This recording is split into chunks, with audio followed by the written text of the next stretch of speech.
kembali, Anda masih bersama kami dalam Breaking News Nusantara TV bersama saya Eliza Hasan dan tentunya kita lanjutkan pemirsa terkait dengan Garuda beraksi malam hari ini.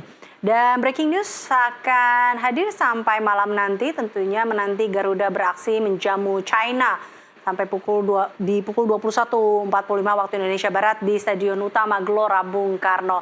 Dan kali ini saya sudah ditemani oleh founder Save Our Score, ada Akmal Marhali. Bung Akmal, apa kabar? Salam olahraga. Baik, salam olahraga Elisa. Salam Nusantara. Salam Nusantara. Ini kalau kita lihat hari ini skuad Garuda malam hari ini misinya mungkin wajib menang. Betul. Atau bisa dikatakan karena must win ya, karena menghadapi China demi lolos. Ya bukan cuma Indonesia, Cina juga wajib menang. Jadi dua tim ini sama-sama punya target wajib menang. Karena kalau menang, maka peluang untuk lolos ke babak keempat kualifikasi Piala Dunia otomatis untuk Indonesia terbuka. Begitu juga untuk Cina. Jadi sebenarnya pertandingan yang sangat menegangkan. Dan hari penghakiman buat dua tim ini. Artinya itu, kalau Cina kemudian misalnya kalah dari Indonesia, maka dia harus angkat koper dari babak kualifikasi Piala Dunia.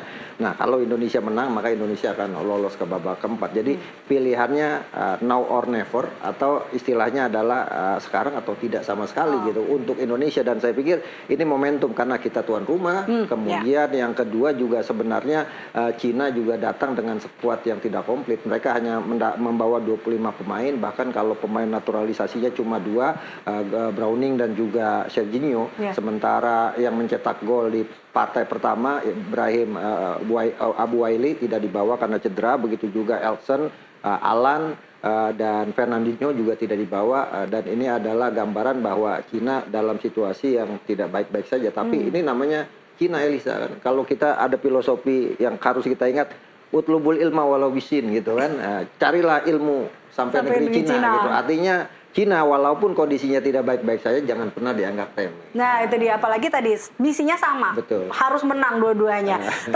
tapi sebelum masuk ke situ, kita juga tahu sekarang ini masih berjalan Australia lawan Jepang. Ini kan kalau kita juga lihat ada yang bilang apakah seberapa besar sebenarnya pengaruhnya dalam permainan mereka, kan seperti itu dari Australia nanti dan juga Jepang. Menurut Anda seperti apa kalau melihat kedua permainan ini? Iya, kalau kita lihat kan Jepang menurunkan mayoritas pemain lapis kedua. Karena Jepang sudah lolos dari grup C ini gitu kan. Sementara Australia kalau dia bisa menang, maka dia akan mendampingi Jepang untuk lolos otomatis sebagai runner up. Jadi buat Australia ini pertandingan yang harus dimenangkan oleh mereka, apalagi main di Perth ya, di kandang mereka. Jadi mereka pastinya ingin memastikan diri untuk lolos secara otomatis. Nah, kalau kemudian mereka sudah lolos secara otomatis, kan tinggal peringkat 3-4. Di situ ada Arab Saudi dan kita nomor 4-nya Indonesia. Di bawahnya adalah Cina, Bahrain dan Cina. Yang Bahrain akan bertemu dengan Arab Saudi, sesama negara Timur Tengah. Nah, ini kan pertandingan yang sangat menarik bagi kedua negara. Baik itu Bahrain melawan Cina maupun Bahrain melawan Arab Saudi maupun Indonesia melawan Cina. Tapi lepas dari itu pertandingan melawan Australia melawan Jepang ini akan menjadi penentu tentunya buat Arab Saudi, buat juga Indonesia. Kalau Australia menang melawan Jepang, maka tertutup kemungkinan Indonesia untuk bisa jadi runner up. Tapi kalau seandainya Jepang bisa kalahkan Australia, kita bisa menang melawan Cina, nanti di partai terakhir pun Australia tidak bisa menang, maka kita bisa ada peluang untuk menjadi runner up, walaupun posisinya akan sangat sulit karena bicara gol kita kalah head to head sama Australia ya. Kita di kandang menang 0-0, imbang 0-0, sementara waktu main di Australia kita kalah 1-5 dari Australia. Artinya bahwa memang Australia dan Jepang ini kalau memang akhirnya Australia harus kalah di tangan Jepang, ini akan masih membawa angin segar lah untuk Indonesia, seperti itu ya, dikatakan demikian. Oke, ini kan dibilang gini, kalau menang kemungkinan besar kita lolos, dibilang seperti itu. Tapi kalau kita seri masih ada peluang lah, tapi susah. Nah, kalau kalah malam hari ini, nah ini berat sekali Indonesia. Kalau kalah ini kiamat subro. Kiamat kecil berarti ya. Iya, kiamat kecil untuk Indonesia. Kenapa? Karena ini akan jadi tekanan buat pelatih Patrick Kluivert. Kan orang tetap masih membawa nama Sintayong berada di balik Kluivert saat ini kan. Bagaimanapun sukses kita sampai babak ketiga kualifikasi Piala Dunia 2026 ini tidak lepas dari peran Sintayong yang telah membawa kita sampai sejauh ini. Artinya ini ada beban buat Patrick Kluivert, walaupun kemarin waktu di Bali dia menyatakan saya berjanji akan memberikan 3 poin untuk Indonesia ketika berhadapan dengan Cina. Dan ini adalah gambaran bahwa dia sangat percaya diri sekali bisa mengalahkan Cina di pertandingan ini, karena walaupun kalau kita lihat materi pemain kita ada beberapa pemain inti yang tidak bisa main. Sebagai contoh misalnya kiper Martin Paes, tapi kan penggantinya sepadan, ada Emil Audero. Kemudian di posisi Ragnar Oratmangun, tapi kita masih punya Egy Maulana Fikri, Yaakob Sayuri yang bisa menggantikan perannya. Kemudian ada Marcelino yang tidak bisa main karena akumulasi kartu kuning. Tapi kan kita masih punya Lily Pali, Beckham Putra bahkan yang bisa dimainkan di posisi tersebut. Yang menarik adalah dari komposisi pemain yang ada saat ini, 5 pemain tidak masuk dalam line up kan. Kita sudah tahu yang pertama adalah kiper Arya Pratama dari PSM Makassar, kemudian 2 pemain yang main di Thailand, Pratama Arhan dan juga Asnawi Mangku Alam. Kemudian Sen Patinama ya juga tidak dimasukkan di dalam line up, dan satunya lagi adalah Jordi Amat ya, yang tidak dibawa karena mungkin kondisi fisiknya tidak kalah dari pemain yang lainnya gitu. Tapi kalau kita bahas terkait dengan pemain Bung Akmal, ini kan juga dibilang tadi Patrick Kluivert kali ini membawa 23 pemain yang menurut dia sudah ini adalah yang pilihan terbaiknya. Setelah 7 pemain tidak bisa bergabung bersama timnas malam hari ini. Catatan Anda, karena kita lihat tadi ada pemain-pemain yang memang diunggulkan, terdapat tidak bisa, dan sama seperti kita lihat kejadian sebelumnya waktu di bawah naungan STY, pada saat itu ada pemain-pemain unggul yang tidak diturunkan juga. Apakah ini Anda melihat juga ini bisa saja mengulang sejarah sebelumnya atau seperti apa?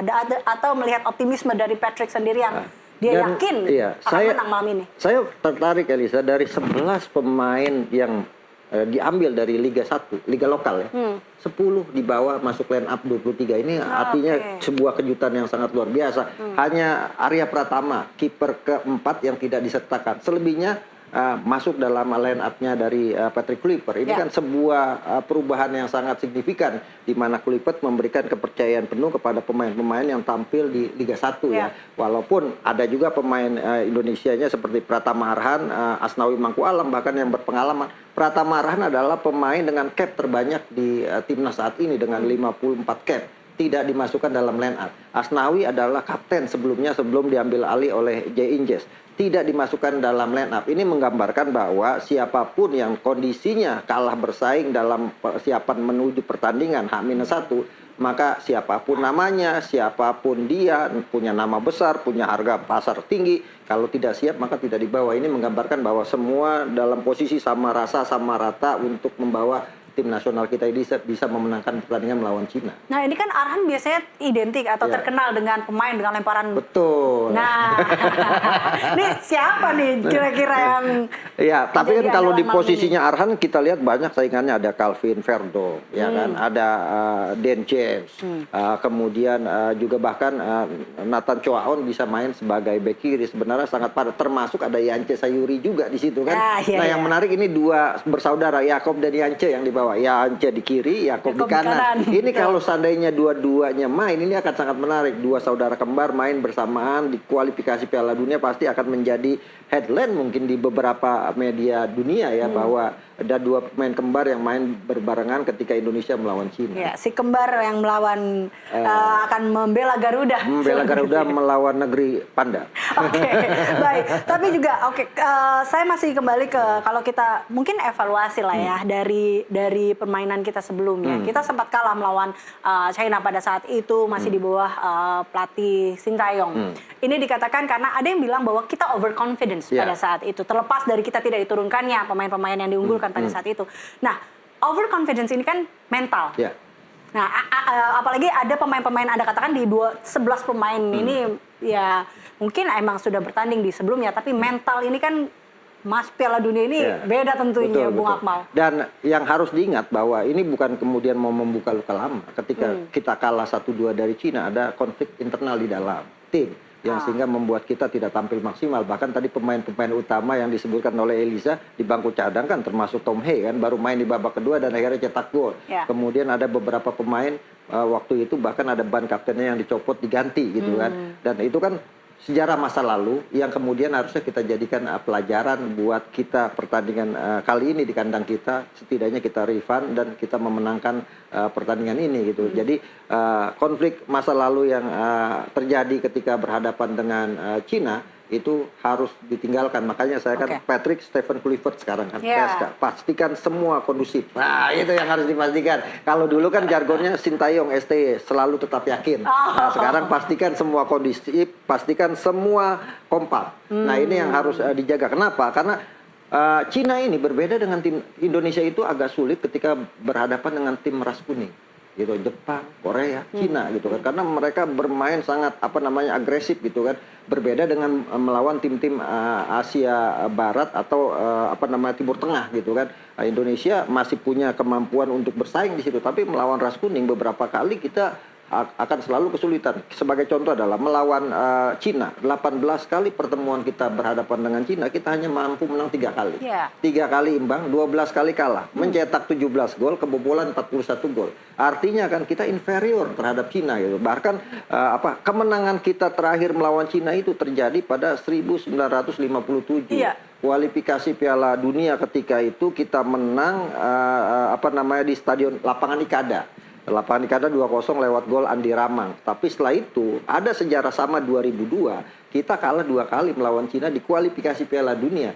Saya ingat banget karena waktu itu saya baru pertama jadi wartawan soalnya ya kan. Jadi meliput, kita kalah 5-1 di Cina. Yang cetak gol waktu itu Kurniawan Dwi Yulianto, kemudian ada Uston Nawawi, ada Sugiantoro, ada Bima Sakti, pelatihnya ada almarhum Beni Dolo. Di kandang kita saat jatinya harus menang dengan selisih 5 gol untuk lolos ke Piala Dunia. Tapi akhirnya kita kalah 0-2 di Stadion Utama Gelora Bung Karno Senayan. Saya ingat banget pada tanggal 27 Mei 2001. Dan akhirnya kita gagal. Artinya kita punya 2 pengalaman. Kita 1957 pernah menang melawan Cina dengan skor 2-0. Di 2002 kita kalah sama Cina di Jakarta dengan skor 0-2. Nah, yang mana yang kita ambil, kita berharap kita bisa mengulang 1957 itu. Kualifikasi Piala Dunia juga. Sama juga ya.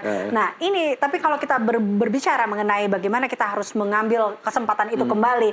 Ini kan ada yang bilang bahwa mungkin banyak yang mengatakan bahwa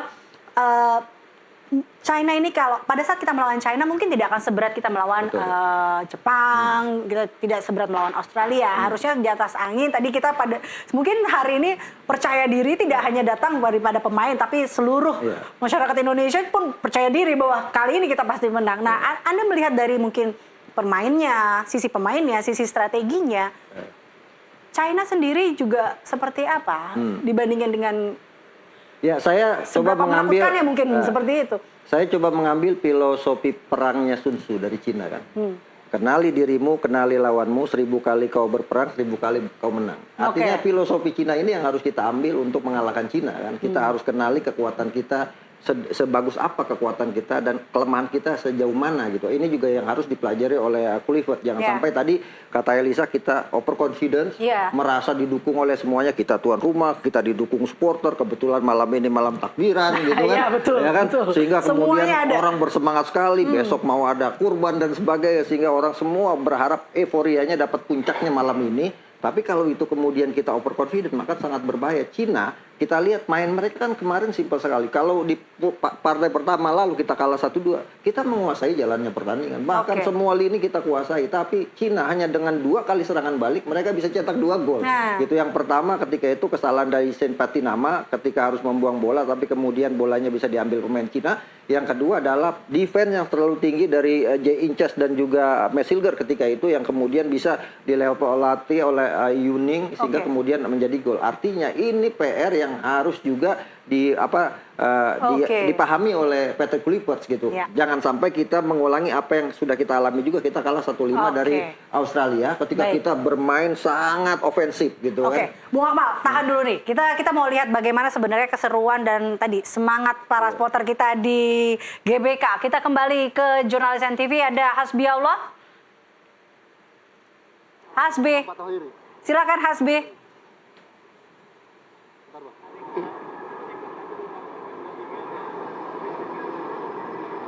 Q dari lo ya, Bang. Hasbi, silakan Hasbi. Bagaimana semaraknya? Dari gua aja. Ya, nampaknya masih ada kendala komunikasi dari Gelora Bung Karno. Kembali lagi, kita kalau dilihat di belakang Hasbi tadi, sebelumnya juga kita sudah lihat sudah hampir memenuhi ya supporter. Tadi balik lagi, ini kita tentunya tidak ingin ini menjadi malam yang puncak yang berakhir happy ending, happy ending yang berakhir bagus. Tapi kita juga nggak mau overconfidence yang menyalahkan, mengembalikan luka lama itu. Jadi ini harus gimana sebenarnya, Bung? Ya, kalau bahasa sekarang yang lagi nih, kita harus husnul khotimah nih. Husnul khotimah, okay. Malam hari raya Idul Adha, itu kan ketika kemudian pastinya penggemar bola kita yang sedang bermalam di Mina, di Muzdalifah pasti akan memberikan dukungan moral dan doa buat kita agar kita bisa menang melawan Cina. Dan saya pikir model bagus ini dari semangat dan aura positif masyarakat Indonesia terhadap tim nasional kita harus bisa diwujudkan oleh para pemain di lapangan. Yang paling penting adalah mereka jangan merasa inferior berhadapan dengan Cina. Yang kedua, jangan terlalu overconfidence. Bagaimanapun Cina juga punya tekad yang sama. Meskipun ketika datang ke sini pelatihnya Branko Ivankovic mengatakan kita pasti kalah karena Indonesia itu mahasiswa semua, sementara kita anak SD semua. Mereka berpikir gitu kan. Bisa jadi itu upaya merendahkan diri, tapi sebenarnya ingin memukul lawannya dengan merasa kalah dari Indonesia gitu, membuat kita lengah. Dan itu kan filosofi gaya perang orang Cina. Ini yang juga harus dijaga oleh Indonesia ya, untuk tidak merasa jemawa dan tetap berpijak di bumi. Bagaimanapun kita beberapa kali menghadapi Cina. Terakhir kita pernah kualifikasi Piala Asia, kita hanya imbang 1-1 di Jakarta gitu kan. Untuk kualifikasi Piala Asia, artinya apa? Artinya Cina ini sangat sulit dikalahkan oleh Indonesia, dan itu harus dipahami. Dan kita juga tidak diperkuat beberapa pemain pilar. Dan yang berikutnya adalah ada beberapa pemain yang akan melakoni debut juga bersama timnas di depan hadapan pendukung kita. Misal ada Emil Audiero yang akan melakoni debut untuk Indonesia ketika menggantikan posisi Martin Paes, atau mungkin Mesilgers kan 2 kali main, ketika 2 kali Indonesia kalah 1-2 dari Cina, 1-5 dari Australia, dan bisa jadi malam ini dia akan debut pertama kalinya di GBK. Dan kita berharap tentunya dengan Ole Romni ya, yang 2 pertandingan 2 kali mampu mencetak gol, kita berharap dia tetap tajam. Cuma pertanyaannya sekarang, siapa yang menggantikan peran Marcelino? Karena 2 kali kita menang di pertandingan terakhir di GBK, peran Marcelino sangat besar. Ketika kita menang 2-0 melawan Arab Saudi, Marcelino cetak 2 gol. Ketika kita menang 1-0 melawan Bahrain, Marcelino lah yang memberi umpan kepada Ole Romni untuk kemudian menjadi gol. Nah sekarang Marcelino tidak bermain. Nah siapa yang menggantikan? Ada Lili Pali di sana, pemain yang usianya paling senior di tim nasional saat ini, 35 tahun. Atau ada Beckham Putra, satu-satunya pemain dari juara Liga 1 Persib Bandung yang ikut dan masuk dalam line up. Saya pikir ini akan menjadi kesempatan buat Beckham, kalau dia dimainkan akan menjadi debutnya dia bersama tim nasional senior. Menarik terkait dengan Beckham Putra, tapi kita sebelum lanjut ke situ, kita kembali lagi ke Hasbiullah di Gelora Bung Karno. Hasbi.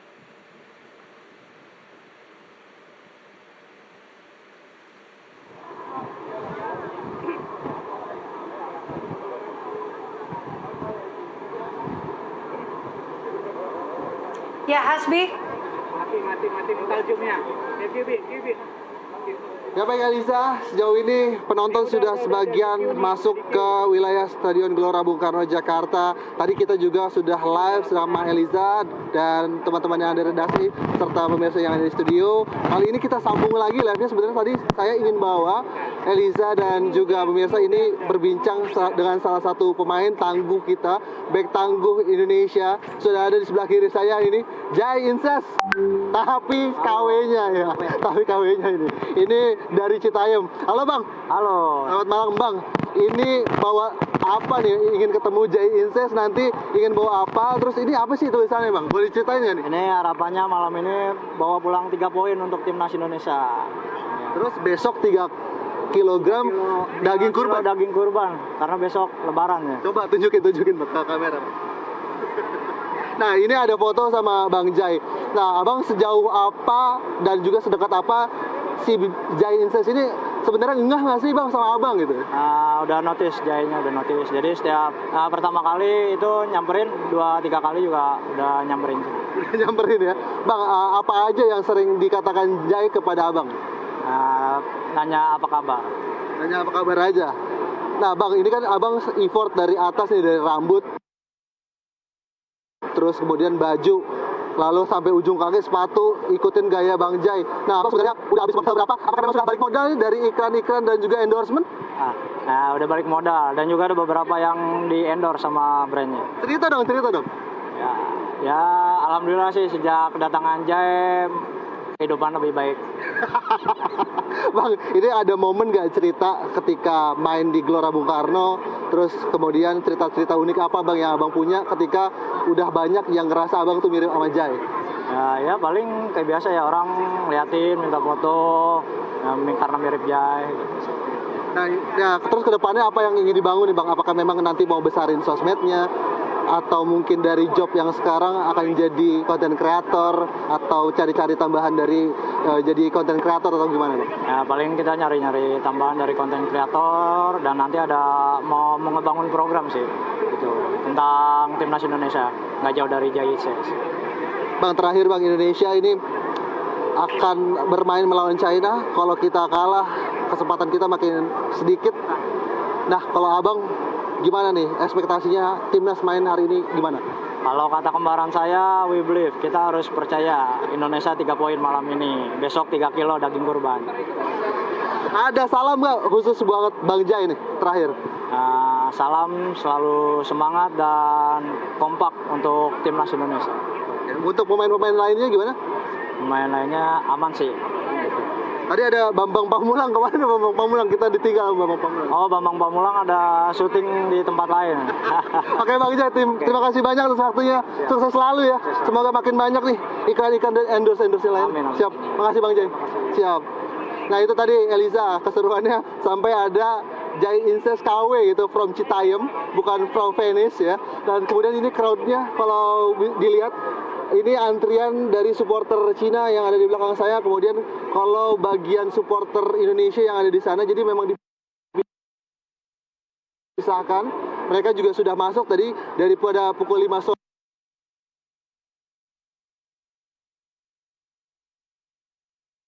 waktu Indonesia bagian Barat, sementara pertandingan akan dimulai nanti pada pukul 21 waktu Indonesia bagian Barat. Nah, kalau melihat potensi Indonesia, ini kemarin Peter Gulfat pada pre-match press con sudah menyatakan dia percaya diri.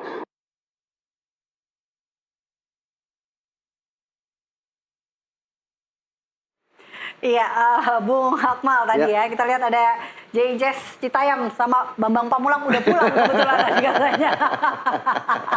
Tapi kita lihat ya, begitu meriah, antusias sekali supporter Indonesia, khususnya tadi kita bahkan di belakang Hasbiullah tadi ada supporter dari China datang langsung, dikatakan disediakan 3.000 kursi untuk mereka. Nah, ini dikatakan juga sebelumnya kita harus supporter harus suportif, dikatakan seperti itu. Itu yang penting karena kita baru saja dihukum hampir 500 juta kan dari FIFA karena kita yang pertama menyampaikan pernyataan-pernyataan rasis atau xenofobia yang disampaikan di lapangan, yang kemudian melanggar aturan atau regulasi dari FIFA. Saya pikir ini yang harus kita pahami bersama seluruh supporter sepak bola kita, termasuk supporter tim nasional kita. Kalau kemudian nanti lagu kebangsaan kedua negara dinyanyikan, maka kita harus respect dan kita harus hormat. Tidak boleh ada yang mengeluarkan kata-kata yang tidak pantas ketika kemudian lagu kebangsaan Cina dinyanyikan misalnya. Kita juga harus sama-sama ikut berdiri, dan ini penting sebagai sebuah penghormatan karena sepak bola itu selain soal menang kalah, respect yang paling dikedepankan di situ, dan respect itu juga harus dipakai atau ditunjukkan oleh para supporter.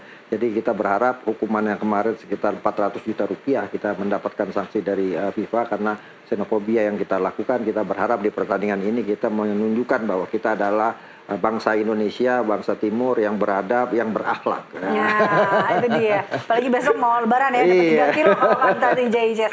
Tapi ini ya, memang kalau kita lihat seberapa besarkah sebenarnya pengaruh supporter dalam pertandingan malam hari ini, ada apalagi kali ini main di tempat sendiri betul. Kan. Ini menjadi sebuah semangat tersendiri kah untuk tim Garuda pastinya? Ya pastinya demikian, ketika kemudian mereka punya semangat 100%, tapi kemudian didukung oleh satu stadion penuh, maka bisa naik menjadi 200%. Mereka mengeluarkan seluruh kemampuan dan itu sudah dibuktikan oleh para pemain kita ketika main di Stadion Utama Gelora Bung Karno Senayan melawan Arab Saudi. Kita belum pernah menang menghadapi Arab Saudi, tapi kemudian kita bisa menang dengan dukungan luar biasa. Melawan Bahrain di partai krusial kita bisa menang. Dan waktu itu menarik, waktu itu kita menang 1-0 melawan Bahrain dekat-dekat dari Idul Fitri. Bahkan temanya ada hilal kelihatan di GBK, Stadion Utama Gelora Bung Karno Senayan, tanda lebaran Idul Fitri akan tiba. Nah sekarang Idul Adha gitu kan. Ini kan momen-momen yang sangat menarik, sejarah yang akan tercatat di perjalanan tim nasional kita menuju Piala Dunia 2026. Ya semoga tanggal-tanggal cantik ini semua bisa menjadi bagian dari sejarah tim nasional kita untuk setidaknya lolos ke babak keempat kualifikasi Piala Dunia. Karena kalau kita lolos ke babak keempat ini menarik, Elisa, karena lawan yang akan kita hadapi semua Timur Tengah. Ya kan, dari grup A itu ada ada Oman, ada Uni Emirat Arab, ada Qatar juga, ada Iran atau Jordan, ada Arab Saudi kemungkinan yang kalau di posisi 3 ada Indonesia. Jadi sebenarnya jadi pertemuan oki ya. Dan pengalamannya yang menarik adalah Indonesia setiap bertemu dengan tim Timur Tengah kita punya sejarah yang bagus. Di grup C saja kita seri lawan Arab Saudi, di sini kita menang 2-0 melawan Arab Saudi. Kita tahan imbang Bahrain 2-2, di sini kita menang 1-0. Jadi kalaupun ketemu tim-tim Timur Tengah, kita sudah punya pengalaman bisa mengalahkan mereka. Semoga babak keempat kita bisa dapatkan dan kita bisa raih tiket ke Piala Dunia 2026 lewat babak keempat. Oke, kan nanti malam Bahrain melawan Arab Saudi juga kan. Ini jadi kita tadi lihat bahwa seberapa besar juga ini sebenarnya mempengaruhi kita. Ya, sangat besar sekali. Kalaupun kita lihat kan poinnya Arab Saudi 10, ya kan. Kemudian Bahrain 6. Kalau Bahrain bisa menang kan sama kita 9 gitu kan. Kalau kemudian Arab Saudi menang, dia 13. Artinya dia udah bisa peringkat ketiga gitu kan, tinggal satu pertandingan. Nah tinggal ini akan sangat berpengaruh kalau seandainya Bahrainnya yang menang gitu kan, akan sangat memberikan tekanan buat Indonesia. Dan ini yang mungkin akan menjadi beban ketika kita misalnya tahu lebih dulu Bahrain ternyata menang nih lawan Arab Saudi. Ini akan jadi beban sendiri secara psikologi karena tekanan ada di Indonesia. Tapi kalau Arab Saudi menang melawan Bahrain, tekanan justru tidak ada di tim kita karena bagaimanapun poinnya Bahrain 6, tidak ada kesempatan untuk mendekat ke kita, apalagi secara rekor pertemuan head to head kita lawan Bahrain juga kan kita unggul dari Bahrain gitu kan. Oke, baik. Ada satu hal yang mungkin apakah ini menjadi bagian strategi dari China juga pada saat sesi latihan. Ini China sesi latihannya tertutup. Betul. Tapi apakah ini memang menjadi sebuah strategi China juga atau seperti apa? Kita akan bahas lebih lanjut lagi Bung Akmal. Tetaplah bersama kami pemirsa dalam Breaking News Nusantara TV.